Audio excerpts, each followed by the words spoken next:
क्या दे दी, फिर भी तू साला शेमलेस है। तुझे क्या सच्ची में लगता है कि तू तो ज्यादा बढ़िया है क्योंकि बस तेरे पास थोड़ा सा पैसा है? तो बस देखता जा मैं तेरे साथ कैसे डील करता हूँ। इन्वेस्टमेंट मीटिंग के अंदर कौन कहता है मिस्टर यन कि आप कोई टारगेट लेकर चले कि किसको इन्वेस्टमेंट करना है? यन कहता नहीं अभी नहीं, देखते अंदर। यन अपने मन में कहता है कई सारी बड़ी बड़ी कंपनियां पहले ही लाइन लगाकर खड़ी हुई है और अपॉर्चुनिटी बहुत ज्यादा कम है। ये क्या है? Nebula group. मैंने ये सोचा नहीं था कि मुझे एक लीडिंग कंपनी मिल जाएगी इंटरनेट की, पिछली दुनिया वाली, लेकिन अभी के टाइम पर वो बस एक स्मॉल कंपनी है। और चुकाने वाली बात ये है कि कोई भी उसको पूछ नहीं रहा है। तभी एक बंदा आता है, वो यानमा के सामने झुकते हुए अपना कार्ड देता है। वो कहता है हेलो बॉस, हमारी नेबुला ग्रुप मेनली एंगेज है इंटरनेट प्रोडक्ट्स के अंदर और उसके अंदर भी ज्यादातर वायरलेस राउटर, और ये है हमारा बिजनेस कार्ड। यानमा अपने मन में कहता है जेंग पेंगू ये दो नेबुला ग्रुप का फाउंडर है और उसने अपनी प्रोफाइल को कितना ज्यादा लोअर कर लिया है ताकि इन्वेस्टर्स को अपनी कंपनी में बुला सके। अब ऐसा लगता है तभी तो इसकी जो सक्सेस थी इतनी भी ज्यादा बिना रीजन की नहीं थी। कौन वहाँ पर आ गया? वो कहता है मिस्टर यन ये राउटर एक फॉरेन प्रोडक्ट है और जो डोमेस्टिक मार्केट है उसमें कुछ ज्यादा अच्छे से चलेगा नहीं। तभी दूसरा बंदा कहता है हाँ इंडीड, ये जो चीज है राउटर्स अपने टाइम के बहुत ज्यादा आगे है और हमारी कंट्री उसके साथ कैचअप नहीं कर पाएगी। उस पैसे को तो हम कंप्यूटर हार्डवेयर में भी डाल सकते हैं। दूसरा कहता है अभी के टाइम पर इंटरनेट इतना ज्यादा एक्सपेंसिव नहीं है क्योंकि हम लोग इंटरनेट को अफोर्ड कर सकते हैं और ये इंटरनेट फी इतनी भी बुरी नहीं है। नेबुला का फाउंडर कहता है डियर बॉसेस, मुझे मालूम है कि आप लोग राउटर के फ्यूचर के बारे में ओपिस्टिक नहीं है, लेकिन प्लीज बिलीव करिए हम पर अभी तो इंटरनेट के बस अर्ली एरा चल रहा है। कुछ सालों बाद वायरलेस नेटवर्क पूरी मार्केट को कैप्चर कर लेगा और फिर हर जगह राउटर ही छाए रहेंगे, वही मेन स्ट्रीम बन जाएगा। वो बंदा कहता है एक बेवकूफ ही होगा जो इस प्रोडक्ट के अंदर इन्वेस्ट करेगा जिसका एक अनस्टेबल आउटलुक है। दूसरा कहता है हाँ सही कह रहे हो, और यहाँ पर इन स्मॉल बिजनेस को आने किसने दे दिया, ये अंदर कैसे आया? तभी एनमू कहता है मैं इन्वेस्ट करूंगा 15 मिलियन तुम्हारी राउटर कंपनी के अंदर। वो कौन घबरा गया, कहता है मिस्टर यन लगता है कुछ आप जल्दी कर रहे हैं, आपको दोबारा सोच लेना चाहिए। वो नेबुला का फाउंडर कहता है क्या तुमने कहा 15 मिलियन हमारी कंपनी में? यनमू कहता है हाँ तुमने सही सुना, मैं तुम्हारी कंपनी के बारे में बहुत ज्यादा ऑप्टिमिस्टिक हूँ। हालांकि अभी नेबुला ग्रुप ने अपना जो शार्पनेस है उसे रिवील नहीं करा है, लेकिन धीरे धीरे जब इंटरनेट डेवलपमेंट होगा तो मुझे बिलीव है कि फ्यूचर के अंदर नेबुला उसका बहुत ज्यादा ब्रिलियंट फ्यूचर होने वाला है। वो नेबुला का फाउंडर कहता है तुम सही कह रहे हो। वहाँ पर जो लोग खड़े तो कहते बुलशिट, ये वही माँ डोंग आ गया था। वो कहता है इस बच्चे की बात मत सुनो, नॉनसेंस, इसके पास कोई स्किल्स नहीं है, ऐसे फेंकता रहता है। अभी अभी दरवाजे पर कितना ज्यादा हंगामा कर रखा था। तभी दूसरा बंदा कहता है मिस्टर माँ क्या तुम इस लिटिल ब्रदर को जानते हो? वो कहता है जानता, इसका नाम सुनना मेरे कानों को गंदा कर देता है, ये है पीस ऑफ शिट। क्या ये वर्थ भी करता है कि इसको कोई जाने? कौन कहता है माडोंग ये मत बोलो कि हम हाफ कलीग्स हैं, मैं कुछ ज्यादा नहीं कहना चाहता, लेकिन ये तुम्हारे लिए बेहतर होगा कि तुम अपनी नॉनसेंस अपने बकवास मुंह को यहीं पर बंद कर लो। माडोंग कहता है बाय द वे अगर तुम ये मेंशन नहीं करोगे तो मैं तो भूल ही जाता हूँ। फिर वो चिल्लाकर कहता है हम सभी को मालूम है कि हम सभी सेम ग्रुप के अंदर है, हाउस ऑफ ड्रैगन, और कॉन्ग तो बहुत ज्यादा कर्जे के अंदर है। तूने जानबूझकर वर्कर्स के जो पे है उनको रोका और वो एक्चुअली चाहता है कि वो उस सब्सिडरी कंपनी को ले ले उस पैसे जुड़ाने के लिए, और बाद में वो जिंगचियान छोड़कर चला जाएगा। तभी वो लोग उनमें से एक कहता है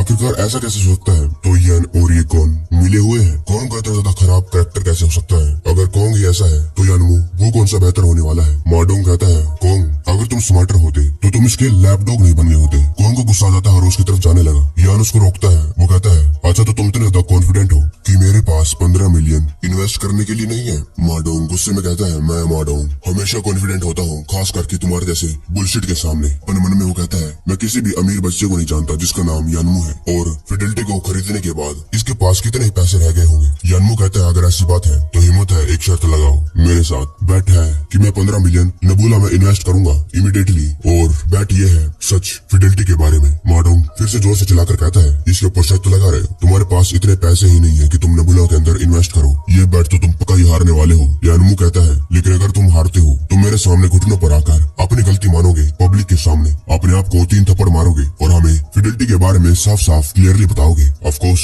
अगर मैं हारता हूँ मैं भी तुम्हारी तरह सेम करूंगा, क्या ख्याल है इसके बारे में? माडोंग अपने मन में सोचता है ये यानमू इस बच्चे के पास इतने पैसे नहीं है कि ये नेबुला के अंदर इन्वेस्ट कर सकता है, लेकिन हर एक चीज में एक मिसफॉर्चून होता ही है। अगर मैं हार गया तो मेरी क्रेडिबिलिटी मेरी रेपुटेशन खत्म हो जाएगी। यानमू कहता है क्या हो गया, डर गए? तभी पीछे से कोई कहता है मिस्टर माँ सभी लोग यहाँ पर बहुत टाइम से खड़े हैं इस तमाशे को देखने के लिए, और तुम सभी का मजा ऐसे खराब नहीं कर सकते हो इस मौके पर, क्या तुम एग्री करोगे? ये है टैंग निंग, जिंगचियान सिटी का फर्स्ट फैमिली का सेकंड यंग मास्टर। माडोंग उसे देखने के बाद थोड़ा सा घबरा गया। वो कहता है मिस्टर टैंग आप यहाँ पर? यानमू भी शौक था। वो अपने मन में कहता है टैंग ये तो टैंग फैमिली का सेकंड सन है, और पिछले लाइफ में नेबुला ग्रुप ने रॉ मटेरियल इन्हीं की फैमिली से खरीदा था, और अगर हम इनके साथ अपना अच्छा रिश्ता बना ले तो फ्यूचर में नेबुला का जो डेवलपमेंट होने वाला है उसके अंदर बहुत ज्यादा फायदा हो सकता है। वो टैंग कहता है तुम लोगों को मेरे बारे में चिंता करने की जरूरत नहीं, आगे बढ़ो। माडोंग कहता मिस्टर चैन आप मजाक कर रहे हैं, हम तो बस ऐसे ही बेवकूफी का, हम कोई प्लान नहीं कर रहे हैं बैट करने का, मुझे माफ कर देना आपको हंसाने के लिए। टैंग कहता है मिस्टर मा ये कोई मजाक नहीं है, कभी कभी तो मौका मिलता है ऐसी जगह इंटरेस्टिंग चीज को देखने का। मैं यहाँ पर आया और तुमने खत्म भी कर दिया, क्या हो गया, कि तुम्हारी मेरे साथ कोई प्रॉब्लम है? माडोंग घबरा गया, कहता है मैं तो आपको एडमायर करता हूँ, आखिरकार मेरी आपके साथ क्या प्रॉब्लम हो सकती है? मैं बैट करता हूँ। कौन कहता है मिस्टर यान प्लीज दोबारा सोच लीजिए, क्या आप सच्ची में माडोंग के साथ बैट करना चाहते हैं? यान कहता है ऑफ कोर्स मैं बैट करना चाहता हूँ, मेरा बैंक कार्ड कहाँ है? तभी फैंग आ जाती है, कहती है हे यानमू मैं तुम्हें एडवाइस देती हूँ कि तुम यहाँ पर अपने आप को एम्बेरस मत कराओ, जल्दी करो यहाँ से चले जाओ। फैंग अपने मन में कहती है जो हमें शक था कि यानमू के पास बहुत सारा पैसा है वो तो बस एक मजाक था और उसकी वजह से अब ये अपनी बेइज्जती करवाने वाला है। तभी वहाँ पर माडोंग आकर उसको पकड़ लेता है। वो कहता है मिस फैंग देखो इस बुलशिट को, इसके ऊपर भरोसा नहीं किया जा सकता है, चीजें अब यहाँ तक आ चुकी है और अभी भी हार मानने से रिफ्यूज कर रहा है। तेरी इतनी हिम्मत अभी भी प्रिटेंड कर रहा है, जब तुझे मालूम है तेरी गलती क्या है तो उसे सुधारने के बजाय यहाँ पर टाइम वेस्ट कर रहा है हमारा। यानमू कहता है मुझे मेरा कार्ड मिल गया। मिस्टर जैंग एक ह्यूमन बीइंग होना सेम है बिजनेस करने के साथ, जैसे ये सब कुछ ऑनेस्टी के बारे में है। मेरे कार्ड में पैसे हैं और अगर तुम कोऑपरेट करने के लिए एग्री करते हो तो मैं इमीडिएटली पैसे ट्रांसफर कर दूंगा। वो बोझदा खुश हो जाता है, हाँ मैं एग्री करता हूँ। उसे तो कोई भी इन्वेस्टमेंट नहीं मिल रही थी। वो अपने मन में कहता है ये यंग मैन सीधे साधे कपड़े पहन रखा है और इसके हाथ भी बहुत स्टडी है और एक ट्रस्टवर्दी पर्सन लग रहा है। तभी उसके कार्ड को माडोंग छीन लेता है। वो कहता है लगता है तुझे कुछ ज्यादा ही आदत हो गई है प्रिटेंड करने की, जरा इस कार्ड को देखो, क्या तुम में से कोई कह सकता है कि कोई बंदा जो 15 मिलियन दे सकता है वो ऐसा कार्ड रखेगा? ये ऑर्डिनरी बैंक कार्ड किसको बेवकूफ बना रहा है? पीछे लोग कहने लगते कि हाँ अगर इसके बैंक कार्ड में 15 मिलियन से ज्यादा डॉलर होते तो इसके पास ये वीआईपी कार्ड होता और ये अभी भी एक ऑर्डिनरी कार्ड का इस्तेमाल कर रहा है। यानमू अपने कार्ड को ले लेता है। वो कहता है अगर तुम्हारे पास पैसे हो तो तुम्हें खुद ही पता चल जाएगा, एक बार ट्राई करके देखो। पीछे से वो नेबुला का फाउंडर जाता है, कहता है मिस्टर यान यहाँ पर अपना कार्ड को उस मशीन के अंदर स्वाइप करता है। मशीन बताती है कि इसके अंदर इनसफिशिएंट बैलेंस है। माडोंग ये देखने के बाद जोर जोर से हंसने लगा। वो कहता है अब तुम्हें क्या कहना है इसके बारे में, तुम्हारे 15 मिलियन कहाँ गए तुम्हारे मुंह में? यानमू मैं तुम्हारी एक्टिंग के लिए तुम्हें सॉरी कहता हूँ कि तुम कोई एक्टर नहीं हो। यानमू अपने मन में कहता है आखिरकार ये पॉसिबल कैसे है, लो बैलेंस क्यों दिखा रहा है? अगर तुम लोग भूल चुके हो तो यानमू ने एक लॉटरी खरीदी, उसकी वजह से उसके पास ये पैसे आए थे और कुछ उसने ब्राइड प्राइस के लिए बचा के रखे हुए थे। कौन कहता है मिस्टर यान अब हम क्या करें? जो नेबुला का फाउंडर था वो भी अपने मन में कहता है क्या सच्ची में हम सभी को बेवकूफ बना रहा था, लेकिन इसने जो भी कहा वो कोई झूठ नहीं लग रहा था। माडोंग कहता है यानमू मैं माडोंग कोई अनरीजनेबल पर्सन नहीं हूँ और मिस फैंग के भलाई के लिए बस माफी मांग लो मुझसे और चाहो तो अपने घुटनों पर भी आ सकते हो। टैंग कहता है यंग मैन मोस्ट इम्पोर्टेंट चीज होती है लाइफ के अंदर ऑनेस्टी और तुमने बैट लगाई है। माडोंग कहता है सिंस अब टैंग ने भी कह दिया है मिस्टर टैंग तो मैं सब कुछ मिस्टर टैंग पर ही छोड़ देता हूँ। कौन कहता है माडोंग तुम्हें क्या लगता है कि सब कुछ सिंपल है? हम सभी को मालूम है कि बैंकिंग सिस्टम कभी भी खराब हो सकते हैं। जब भी बड़ी लार्ज ट्रांजेक्शन करनी हो क्या ख्याल है कि मैं बैंक को कॉन्टेक्ट करूँ अभी के अभी और उनको कहूँ कि वो अभी एक प्रोफेशनल चेकर को भेजे इसे देखने के लिए? माडोंग कहता है नहीं मुझे बाद में कुछ काम है, आखिरकार मैं यहाँ पर अपना टाइम तुम्हारे साथ वेस्ट कैसे कर सकता हूँ? मैं ज्यादा टाइम के लिए यहाँ पर नहीं रह सकता। सिक्योरिटी गार्ड्स यहाँ पर आओ जल्दी करो। यानमू कहता है मिस्टर मा कौन गलत है और कौन सही, जब बैंक का स्टाफ आएगा तो पता चल जाएगा। तुम इतना ज्यादा घबरा क्यों रहे हो? क्या तुम्हें डर लग रहा है कि तुम जल्दी पकड़े जाने वाले हो? मेरे पास सच्ची में पैसे है इस कार्ड के अंदर और तुम्हें इस बात का शायद पता है इसलिए तुम घबरा रहे हो। माडोंग कहता है मैं हूँ एक कंपनी का प्रेसिडेंट और तू तेरे जैसे ब्रेड से डरूंगा? मैं तुझसे नहीं डरता।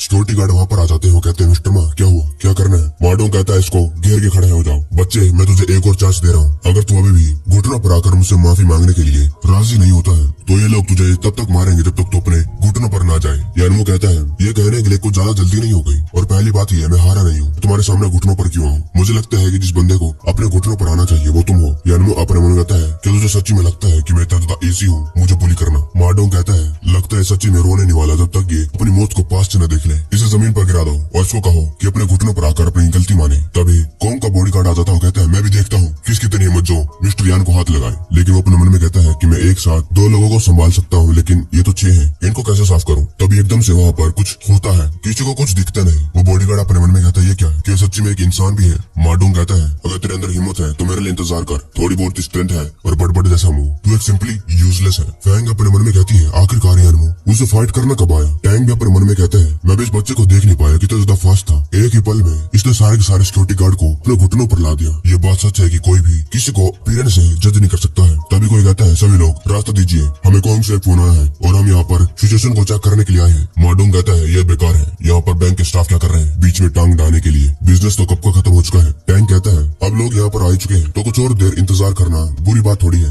इनको चेक करने दो, पता तो चले कि ये कैसे हारने वाला है। मार्डोंग कहता है मिस्टर टैंक की भलाई के लिए मैं तुम्हें एक और चांस देता हूँ, और अगर सच्ची में तुम्हारी प्रॉब्लम हुई तो मैं तुझे एक हॉरिबल डेथ दूंगा। वो बैंक का स्टाफ अपने कंप्यूटर को खोलता है जिसके अंदर उसका अवेलेबल बैलेंस 0 दिखा रहा था। वो कहता है सर क्या मैं आपसे पूछ सकता हूँ कि आपके पास जो पैसे थे क्या वो 50 मिलियन से ज्यादा हो गए थे? मार्डोंग कहता है बैलेंस 0 है और तुम कह रहे हो कि उसका जो पैसे है 50 मिलियन तक पहुँच गए। यानमो कहता है हाँ। वो कहते हैं सर तो एक चीज है कि आपका जो कार्ड है वो फ्रोज हो चुका है क्योंकि आपके बैंक में कुछ ज्यादा ही पैसे थे, और जब तक हमें ये पता नहीं चलता आखिरकार आपके पास इतने सारे पैसे आए कहाँ से, तब तक हम आपके बैंक अकाउंट को फ्रीज करके रखेंगे और पता लगने के बाद हम आपकी सर्विस को अपग्रेड कर देंगे। मार्डोंग कहता है ये पॉसिबल कैसे हो सकता है? ये नहीं। यानमो कहता है मेरे पैसे जहाँ से आए हैं वो सब कुछ ट्रेसेबल है और क्या अभी इस स्टेशन में मैं पैसों को ट्रांसफर कर सकता हूँ? मार्डोंग पीछे से चिल्लाकर कहता है तुम लोगों को कौन ने बुला रखा है? इस जैसे ट्रैश के पास 50 मिलियन वोन कैसे हो सकते हैं? ये सब कुछ झूठ है। वो कहता है ये रहा मेरा बिजनेस कार्ड मेरी इन्फॉर्मेशन के साथ, अगर अभी भी आपको कोई शक है तो मैं आपको अपना वर्क नंबर दे दूंगा,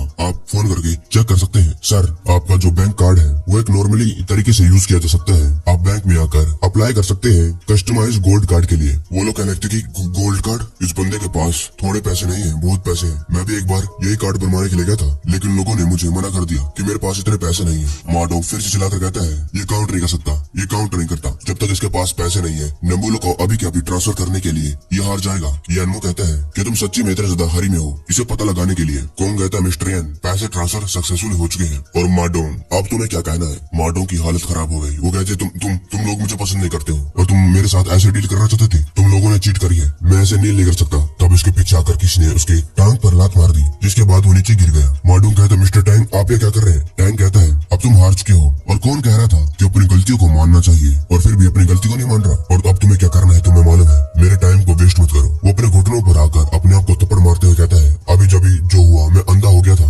मेरी आंखें सच को नहीं देख पाई, मुझे मिस्टर यान को प्रोवोक नहीं करना चाहिए था, प्लीज मुझे माफ कर दीजिए। यानमो कहता है क्या हो गया, कुछ भूल गए? मार्डोंग कहता नहीं मैंने नील और स्लैप मार तो लिया और माफी भी मांग ली। यानमो कहता है और फिडेलिटी के सच के बारे में क्या तू चाहता है कि सारे के सारे ब्लेम को हम कोंग पे डाल दे? कोंग भी खुश हो गया कि अब सच्चाई बाहर आने वाली है। वो कहता है थैंक यू मिस्टर यान। मार्डोंग कहता है मैंने कहा था फिडेलिटी उसको किसी ने खरीद लिया और मैं कोंग से जेलस कर रहा था कि उसका जो इतना सारा कर्जा था उसने बहुत सारा उतार दिया, और मैं पहले जो बकवास कर रहा था मैंने सब जो भी कुछ कहा था वो सब कुछ झूठ था। पीछे लोग कहने लगते हैं अच्छा तो ये हुआ था। वो वहाँ से खड़ा होकर जाने लगा। वो अपने मन में कहता है यानमो मैं तुम्हें हमेशा याद रखूंगा, तूने मेरे लिए एक गड्ढा खोद दिया है और जल्द ही मैं इसको वापस करने वाला हूँ। और वहाँ पर लोग कह रहे थे कि इस ऐसे घटिया इंसान के साथ अब से कोई बिजनेस नहीं करेगा। तभी नेबुला का फाउंडर कहता है मिस्टर यान हमारी कंपनी में इन्वेस्ट करने के लिए थैंक यू, नेबुला ग्रुप आपको कभी भी नीचे नहीं गिराएगा। यानमो कहता है और आपकी मदद के लिए थैंक यू, अगर आपको फ्यूचर में कोई मदद की जरूरत पड़े तो आप मुझे कह सकते हैं। वो मिस्टर टैंक को कह रहा था और फैंग दूर दूर से खड़े खड़े देख रही थी। वो अपने मन में कहती है यानमो वो तो सच्ची में बहुत ज्यादा डेवलप हो चुका है, लेकिन अगर वो नहीं होता तो मैं यहाँ पर उस घटिया इंसान के साथ कभी आती नहीं। वो अपनी माँ को